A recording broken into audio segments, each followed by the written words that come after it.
Ndikulandireni ku gawo lachiwiri la program ya Ndale Muyomu pano pa Mzati Television. Nalanga dzina ndi Evans Matola, ndipo mu program yoyamba ndi nthokoze nzanga Fungai Chiwaya amene anayamba ndikutipatsira program imeneyi makamaka pokamba mbiri komanso ndale zoyambirira za mtsogoleri woyambirira wa dziko lino amene ndi Malemu Dr. Hastings Kamuzu Banda. Sabata ino yafikanso program imeneyi pamenenso tikhale tikupitirira pamene anasiyira Fungai Chiwaya ndi historian John Gunde.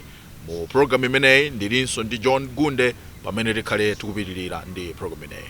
Mundilole kuti ndimulandire John Gunde. Ndikulandireni ku gawo lachiwiri la program ya Ndale Muyomu. Zimu kwambiri atsogoleri. Tithokoze kwambiri. Ndithu.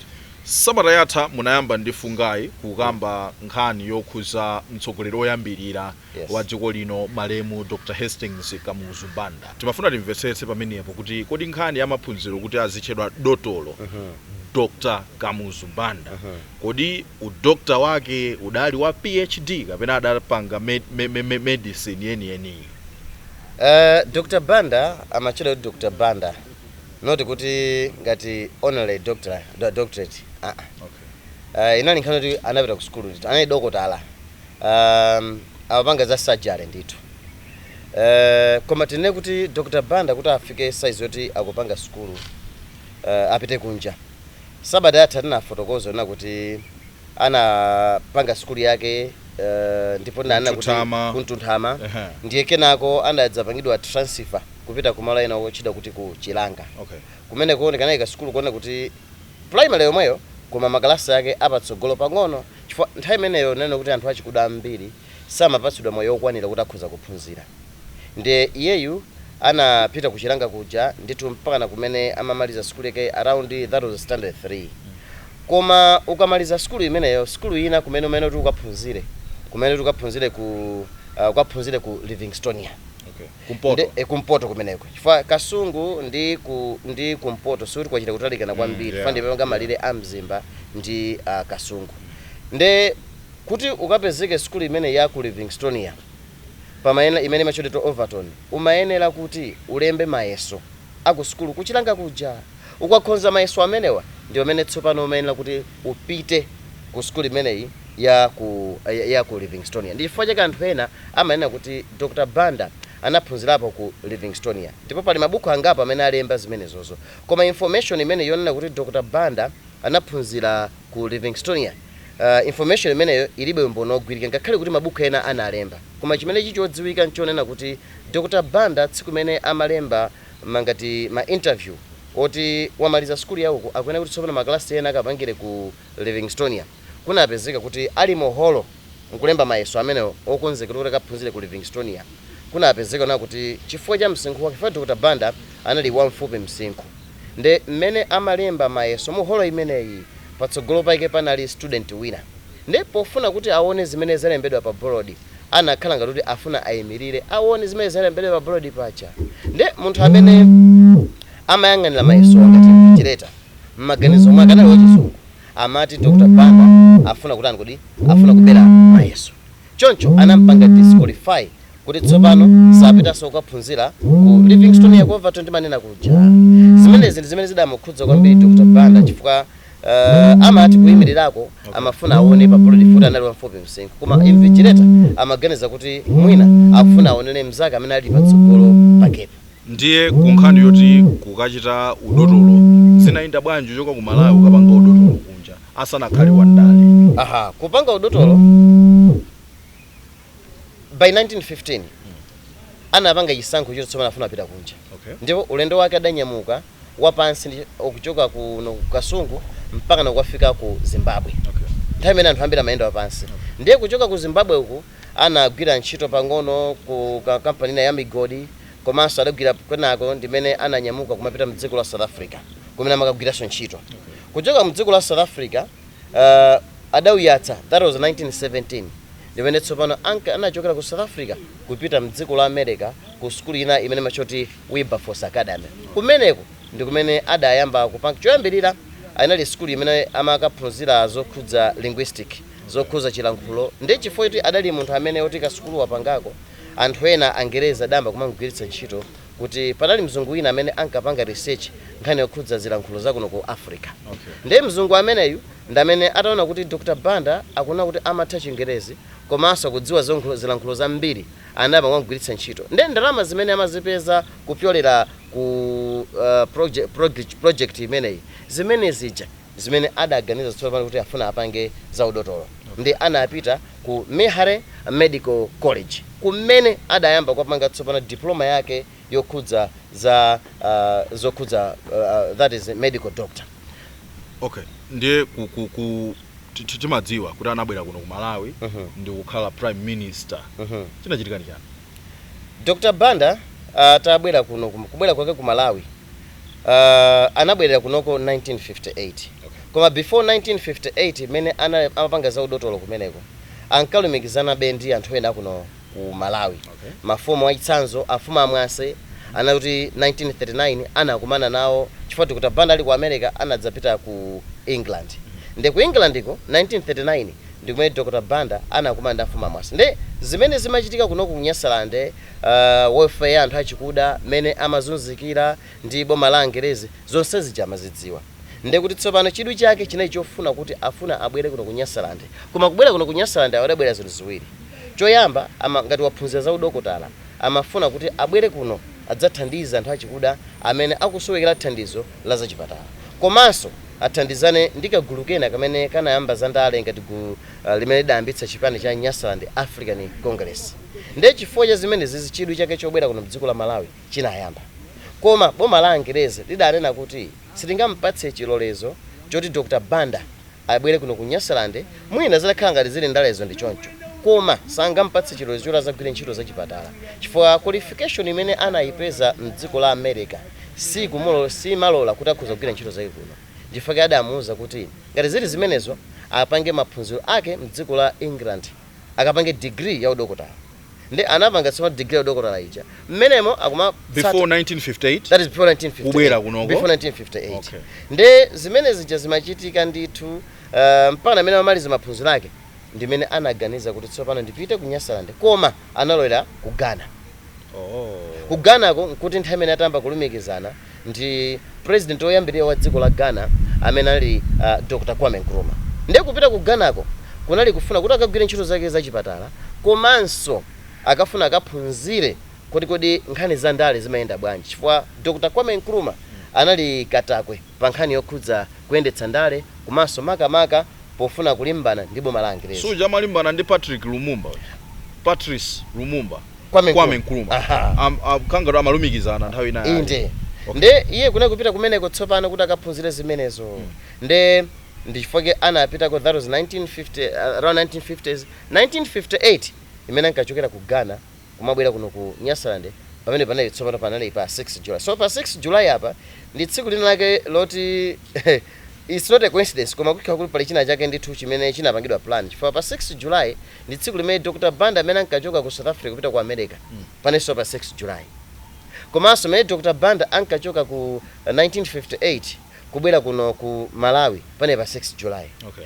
Pa 6 July 1964 ndi tsiku limene dziko la Malawi linalandira ufulu odzilamulira. Kwa mzathu amene mwangoyatsa kumene kanima wanu wa Msati ndi kulandireni mkatikati mwa program ya Ndale Mbuyomu. Sabata ino muli ndine Evans Matola ndipo ndikucheza ndi historian John Gunde makamaka potambatsula nkhani ya Kamuzu asanakhale wa ndale. Padakali pano tilitu pa nkhani yokhuza kuti Kamuzu ali ku Ghana kuti azibwera ku Malawi mukamba za pa 6 July. Ena amanena kuti Kamuzu amene anabwera kunoko si wakuno amene anabwera aya anali ninzake wa ku Ghana. Andalidi weniweni amene tikunkambayi anthu amakamba zimenezo ndipo dzina limene malichona ne munthu wena otchedwa kuti Richard amene anali nzake wa Dr. Banda while they were in America. Nde anthu ndinafotokoza sabata yatha ndifungayi kunena kuti nkhani zonsezi anthu amazitchula chifukwa kuti palibe zambiri zimene zinalembedwa zokhudza Dr. Banda kupatula Blood amene ndikunenayo amene biographer wa Dr. Banda. Nde anthu ambiri akhala ukamba zambiri koma zonena kuti Dr. Banda kapena Kamuzu amene abwera kuno ndi wa fake zimene zija ndi zabodza. Chifukwa mukaona tanyi yake mmene amachitira zinthu zake and mutati mufufuze mpange research ya ma speech amene Dr. Banda amalankhula mudzapeza kuti Dr. Banda pambali paona kuti amalankhula Chingerezi akakhala kuti omasulirayu wamasulira mwake mosemphana ndi mmene Dr. Banda anafotokozera. Dr. Banda could even correct that person kuna kuti ayi ndipo popanga corrective samagwiritsa ntchito chizungu amagwiritsa ntchito chichewa. Alright. So mukamba kuti anabwera kuno ku Malawi amalumikiza ndi African Nyasaland Congress. Adampanga bwanji sport chifukwa ukamba kuti ndi munthu amene anapanga za linguistic ndi munthu amene akupanga za udotolo ndi munthu amene sanapange practice politics koma chipani kagulu ka chipani ka ndale African Nyasaland Congress akumupanga sport mwakamba za mfumu amwase ndomanena kuti tabwerani kuno anapanga bwanji sport kuti iye akafike size zoti wavomera nkulowa ndale. Kumpanga sport kunayambira even imene amachoka ku Dr. Banda anthu akuna mapanga follow. He was writing. Amayembera na makalata. Nde progress imene imachitika mdziko la South Africa, ali mdziko la America, anthu akuna mamtsata. Komanso mmene amakumayenda mfumu amwase mchaka cha 1939. Anali atampeza atamuona Kamuzu kuti chidwi cha iye cha dziko la Nyasaland chinalipobe. Ndifake mafusa ambiri amene amafusa mmene anthu kunakukhalira. Ngane zokhudza za moyo wa anthu zikhala bwanji, ngane zokhudza chipata zikhala bwanji, kodi mfundo za Angerezi zimene zikupondereza anthu achikuda ndi ziti. Ndifake chifukwa cha chidwi chimenecho komanso sichokhacho kwambiri amatengera kuti nthawi imeneyo kuti Dr. Banda ali ndi ndalama. Nde amadziwa kuti soda anali naye wambiri. Nde poona kuti munthuyu akuoneka kuti chidwi pandale ali nacho. Komanso nkhani zokhudza warfare ya anthu akumafusafusa. Komanso iya soda amene mukufotokozera ngokwanira. I think munthu amene akhoza kutithandiza titamubweretsa kuno kuti atsogole chipani cha Nyasaland African Congress. Pamene amafika timamvesedwa kuti anafika pa Chileka International Airport panopa ndi Bagiri Muluzi International Airport. Paja tikumva choncho. Panopa. Tatifotokozereni mwachuchuchu. Akufika pa Bagiri Muluzi International Airport. Imene madziwika kuti Chileka International Airport. Akulandiridwa ndi akulu African Nyasaland Congress. Zinali mota. Mmene Dr. Banda before pa 6 July 1958 nkuti mbuyomu atalepherapo kuti akubwera chifukwa anthu anasonkhana, that is before pa 6 July 1958. Koma tsiku limene ankafuna kubwera anakanika chifukwa anali kuti amveka mphekesera kuti boma la Angerezi lapanga plan kuti akangofika akongwiriratu. Ndifake tsiku lijanali sintha kufika pa 6 July 1958. Kubwera kwake kunayengera kuti anthu tsopano akuona kuti mpulumutsi amene angatipulumutse mu nsinga za Angerezi ndi amene wafikayo. Chifukwa mmene kuti dzina lake ngakhale kuti ambiri analoti sanamuone mwina nkangomva chifukwa kuti atatha zaka zokwana 42 chokera mdziko muno. Koma anthu anamulandira kwa mwamphamvu chifukwa akulu a chipani cha Nyasaland African Congress nkuti dzina la Kamuzu atalifalitsa kale. Mmenemo akudziwa kuti mpulumutsi wathu, Mesiya wathu ndi amene akubwerayo. Ndi anthu ambiri ndithu anakamulandira pa Chileka peletu kuti pa Bagiri Muluzi International Airport. Kumulandira kwake kudali kunena kuti tsopano anali atavomereza kale kuti amene akhale mtsogoleri wa chipani cha Nyasaland African Congress ndi ameneyo. Ndi kubwera kwa Dr. Banda kunapatsa mangolomera anthu ambiri makamaka anyamata amene amachoti ma radicals amenenso amachoti ma young turks gulachi na Masauko Chipembere Yatuta Chisiza Dunduzu Chisiza ndi anthu ena ndi amene tsopano achina chakufa achakufa chahana no by then amene asanafika yeah komanso ada I believe by 1940s asanabadwe. That is chakufa chahana situ kukamba 58 kuti akubwera. Oh, you mean 58? Yes. Yeah, ndikuti chakufa chahana so kuti by then he was very young. Okay. Komanso si mumbiri ya dziko la Malawi by then he was not there. Okay. Koma tukamba za Dr. Banda una kuti tsopano mene ankabwera kuna apezeka kunena kuti anthu ambiri anamulandira. Nde kumulandira kwawo kuja kudampangitsa kuti Dr. Banda akhaleso mtsogoleri wa chipani cha Nyasaland African Congress. It was by default kungobwera basi kutenga. That's what they agreed even before he arrived here. Anagwirizana una kuti because Dr. Banda gave one condition kuti if I'm returning to Nyasaland ndikubwera with one condition. Yonena kuti ndikhala mtsogoleri wa chipani cha Nyasaland African Congress. anali munthu abwino kuti kungobwera basi usapanga chisankho chani bwerani kuno komanso tikhoza kuona kuti democracy panalibetu. Yeah, sometimes it's not every time mungane kuti let's go for democracy. Sometimes ngati anthuwo ali palibe amene akuonetsa kuti ayi ndi chiti mbuyo munkuti chipani cha Nyasaland African Congress chili ndi mbiri yonyasa makamaka munkhani yokhudza kayendetsedwe ka chipani. Before when Dr. Banda amene anali kunja amatumiza ndalama zothandizira chipani cha Nyasaland African Congress, ndipo kunali anthu ambiri amene ndalama zija amaziononga sizimagwira ntchito yake. Kodi chipani ichi chinkatsogoleredwa ndi ndani?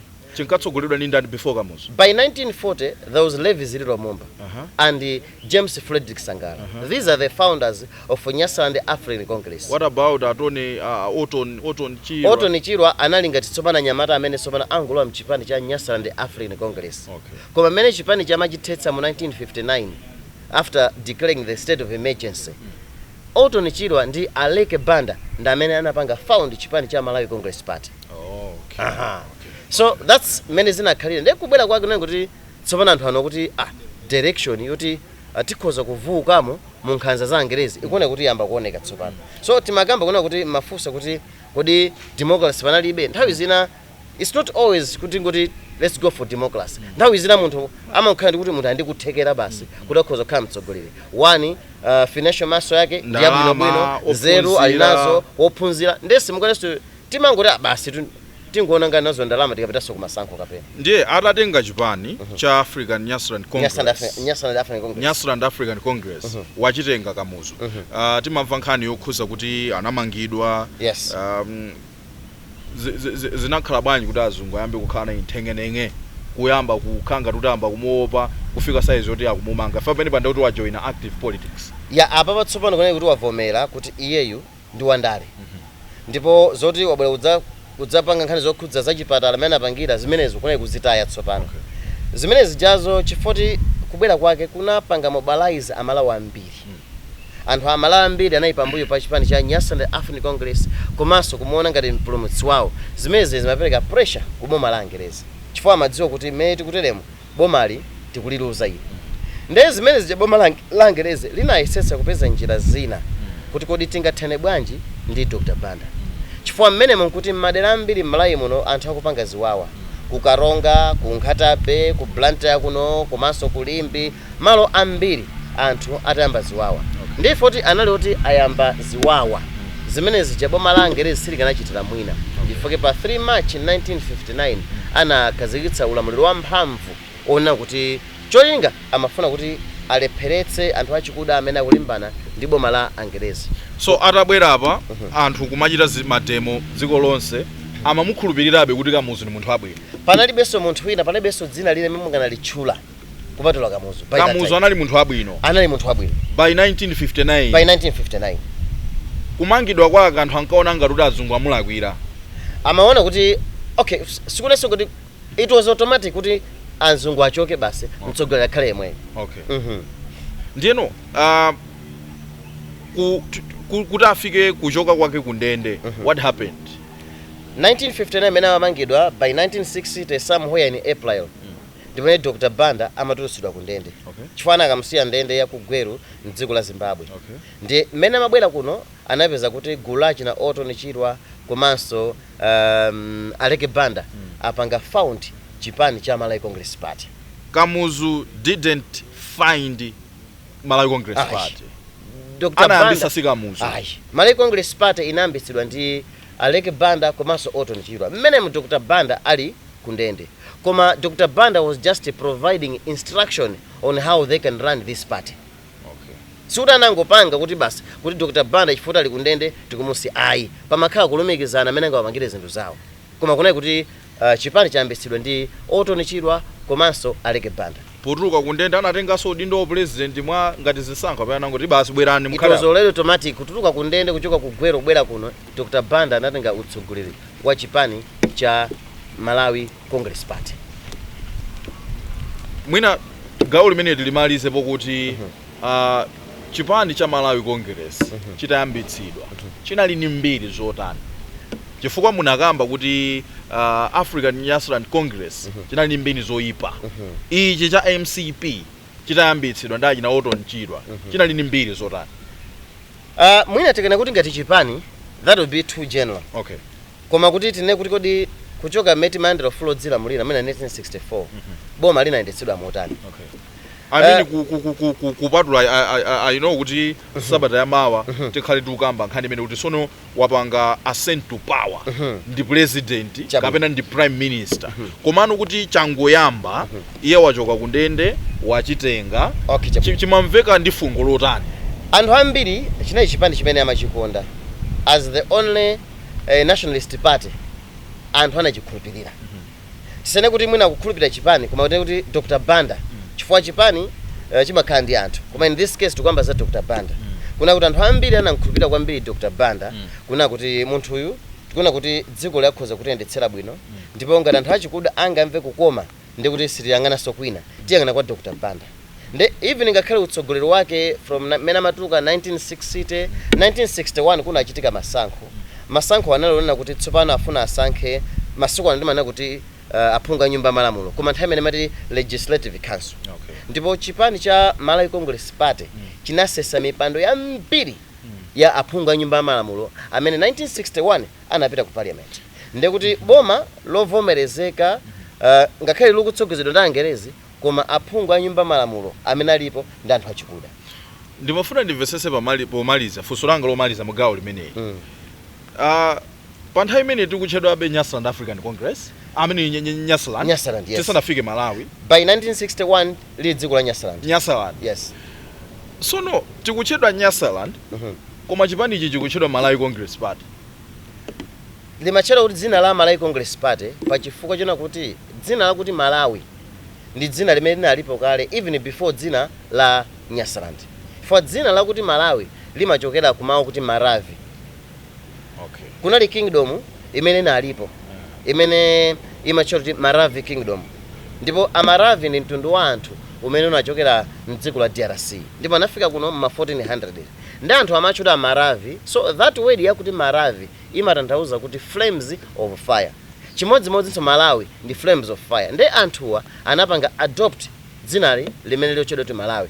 They preferred Malawi not Maravi. Okay. Yes. Okay. Ndiye kuti iyeyo anazabweretsa dziko la Malawi kuti likhalera dziko formally atapanga kale adoptiso kuti likhalera chipani. La chipani, yes.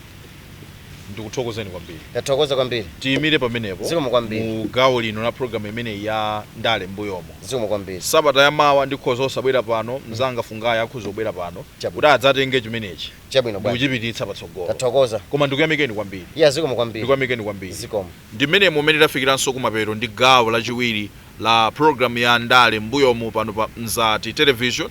Ine langa dzina ndi Evans Matola ndipo ndinali ndi John Gonde amene ndi historian. Pakamera panali Joe Msomera komanso Edina Bennett.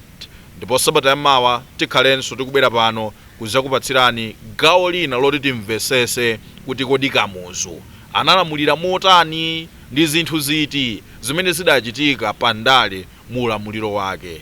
N'chifukwa chake programu iyi ikutchedwa ndale mbuyomu mwakomanonse.